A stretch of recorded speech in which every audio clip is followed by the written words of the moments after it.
Hello everyone, I am Saurabh and I welcome you back to the digital board series by Orchids Biosciences. This is the third video of the first chapter, that is life processes. In the first two videos, we have discussed about the first life process, nutrition, and if you haven't seen the video yet, I have provided its link in the description below, so please go and check it. In this video, we will be learning the second life process, that is respiration, and the topics that we will discuss are: we'll first discuss an introduction to respiration, that is the basics in respiration. Then we will move on to respiration in plants and how it is also associated with the process of photosynthesis. Then we will look into the respiration in human beings and the human respiratory system in detail. And finally, we will move on to respiration in aquatic organisms and how it is different from the terrestrial ones. So let's start with respiration. Respiration is basically the process in which the nutrients which were taken up by the process of nutrition will be now broken down to release energy for various cellular requirements. So respiration can be defined as the process of breaking down the nutrients to release energy for various cellular needs. Respiration can occur in the presence of oxygen and it can happen even in the absence of oxygen. So based on whether the respiration requires oxygen or not, respiration can be divided into two types. First one is in the presence of oxygen. The second one is in the absence of oxygen. The respiration which occurs in the presence of oxygen is called as aerobic respiration. For example, that happens in human beings.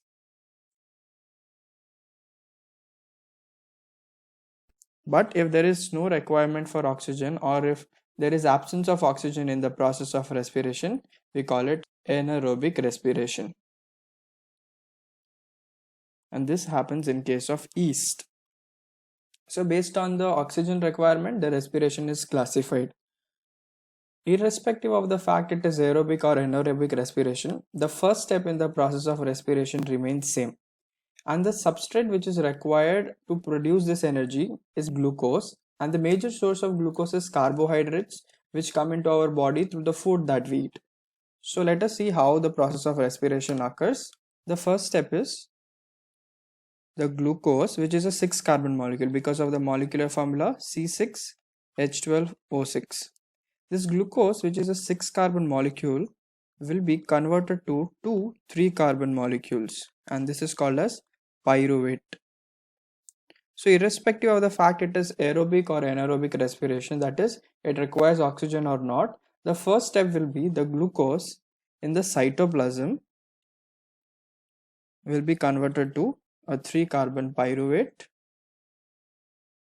and energy.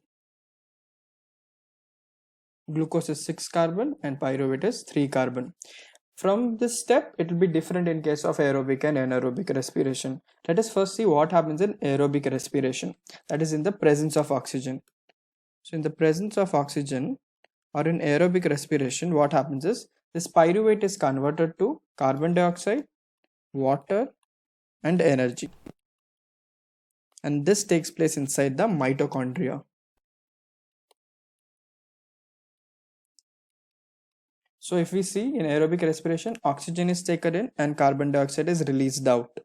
And this taking in of oxygen and removal of carbon dioxide is called as breathing. So breathing is not completely respiration, or respiration is not completely breathing, but breathing is a small and a very important part in the entire process of respiration, in which we take in oxygen and remove carbon dioxide. Now what happens in the absence of oxygen, which means in organisms which do not require oxygen? So in the absence of oxygen, that is in case of yeast, what happens is this pyruvate will be converted to carbon dioxide, ethanol plus energy. In both aerobic and anaerobic respiration, energy is produced. But the energy which is produced in aerobic respiration is much higher than that of anaerobic respiration. And in case of water here, ethanol will be produced. There is one more case when there is lack of oxygen. Let us see what happens when there is lack of oxygen. So when there is lack of oxygen, for example, when we are running, muscles require more amount of energy, for which there has to be more oxygen intake and more breakdown of glucose to release energy. But when there is lack of oxygen, what happens is this pyruvate will be converted to lactic acid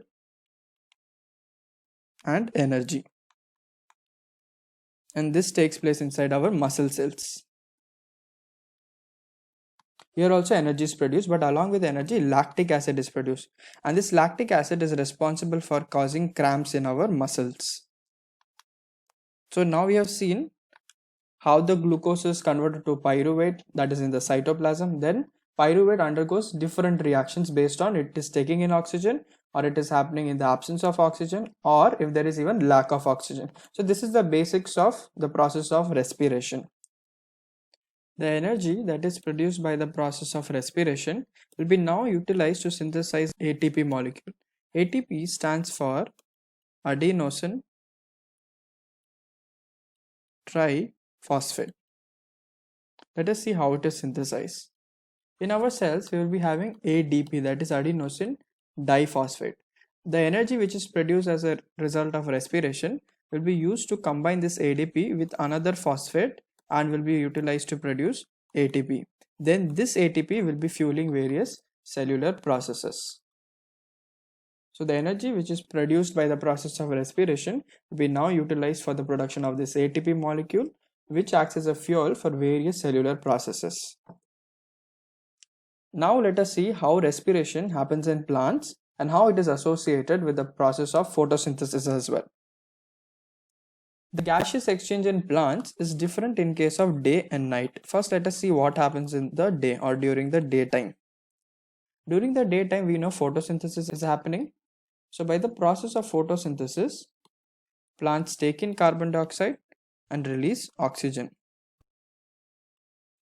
This oxygen will be utilized by the process of respiration, and the leftover oxygen will be released from the plant. So we can see oxygen is being released from the plant in the daytime. Now again, in the process of respiration, the oxygen will be taken and carbon dioxide will be released, and this carbon dioxide will be directly used up for the process of photosynthesis. And along with the carbon dioxide which comes from respiration, the carbon dioxide will be further taken in from the surroundings. So carbon dioxide is taken in. In night, in the process of photosynthesis, there is no intake of carbon dioxide, neither there is any release of oxygen. So only respiration involves the intake of oxygen and release of carbon dioxide. So the net gaseous exchange at night is take in oxygen and remove carbon dioxide, which is reverse of that of morning, because in the daytime they take in carbon dioxide and remove oxygen. So respiration is associated with the process of photosynthesis, because the gases which are involved in respiration are also the gases which are involved in the process of photosynthesis. This is how gaseous exchange for the process of respiration occurs in plants. But when we see in case of human beings, it is different, because in our body there is no process of photosynthesis occurring. So in human beings, let us see how the respiratory system works or how the gaseous exchange takes place. The air which contains oxygen is taken in through the nostrils. These nostrils are finely lined with mucus and fine hairs. The mucus and hair that is present in the nostrils are responsible for trapping all the dust which comes along with the air. So the mucus and hairs present in the nostril purify the air that goes to our lungs. From the nostrils, then the air goes into the trachea or the windpipe. The trachea is covered with rings of cartilage so that it doesn't collapse when the air is not passing through it. So there will be various rings here. It is called as rings of cartilage. This helps trachea not to collapse when the air is not passing through it. And finally, then the air enters the lungs. If we zoom into the lungs, this trachea comes and breaks into or branches into two parts, and these are called as bronchi, which further branches into bronchioles. So the trachea brings in air and then gives to the lungs. Inside the lungs, the trachea breaks into branches. The first branch is called bronchi, which further breaks into further branching called as bronchioles. And these bronchioles terminate into some balloon-like structures, and these are called as alveoli. And this is the site from which oxygen is given to the blood, and from the blood the carbon dioxide taken in. So this alveoli will be surrounded by a network of blood vessels. These blood vessels bring the carbon dioxide from the body and take in the oxygen from the alveoli. This alveoli acts as a site of exchange of gases. Under the lungs, there will be this muscle which is called as diaphragm. So let us see what happens when we breathe in. When we breathe in, our chest cavity will increase and this diaphragm will flatten to increase the area of the chest cavity. And then the air will come through the nostrils, go to the trachea, go into the bronchi, bronchioles, and to the alveoli. And then from the alveoli, through the blood vessels which are around it, the oxygen will be taken, and the blood vessels which are carrying the carbon dioxide will empty the carbon dioxide into the alveoli. Then when the air is released, the diaphragm will be coming back to its normal position, that is in the curved position. Again, back from alveoli, it will retrace its path back. Alveoli, bronchioles, bronchi, trachea, and through the nostrils, the carbon dioxide will be released out. This is how the gaseous exchange takes place in case of human beings. And then the oxygen which is taken in through the blood vessels next to alveoli will be taken by blood to various parts of the body for the process of breakdown of glucose to pyruvate, then pyruvate to energy. Now, during the process of exchange of gases, that is when the alveoli gives the oxygen and takes the carbon dioxide, there will always be some residual amount of air that is present in the lungs, so that there is sufficient time for the exchange of gases, that is oxygen and carbon dioxide. And the body size of animals is large, that is in case of human beings, the diffusion alone cannot take the oxygen and deliver to all the parts of the body. So the oxygen is transferred to the blood through the alveoli, and then this blood have RBCs or red blood cells which have a pigment called as hemoglobin. These hemoglobin pigments have a very high affinity towards oxygen. So the oxygen binds to this hemoglobin pigments and then carried by blood to various parts of the body.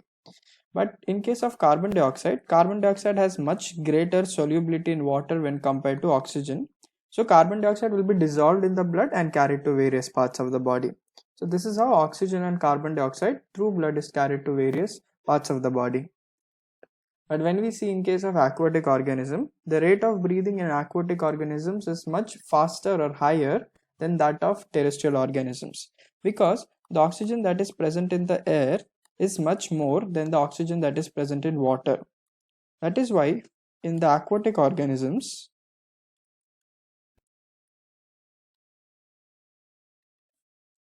they have to breathe faster so that they can take in more amount of oxygen. So what happens in aquatic organisms like fishes, they take in the dissolved form of oxygen that is present in the water and they pass it through their gills or force it through their gills, and the blood vessels which are present around it, while passing through the gills, the oxygen which is dissolved in the water will be taken by these blood vessels. And this is how they obtain their oxygen. So in aquatic organisms, the breathing rate is much faster because the solubility of oxygen is lower in water. So that is what is there in the process of respiration. So in this video, we have discussed what is the respiration, the process of breaking the nutrients to release energy for various cellular needs.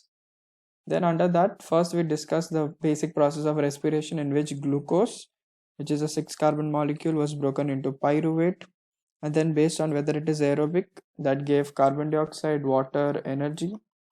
If it is anaerobic, it gave ethanol,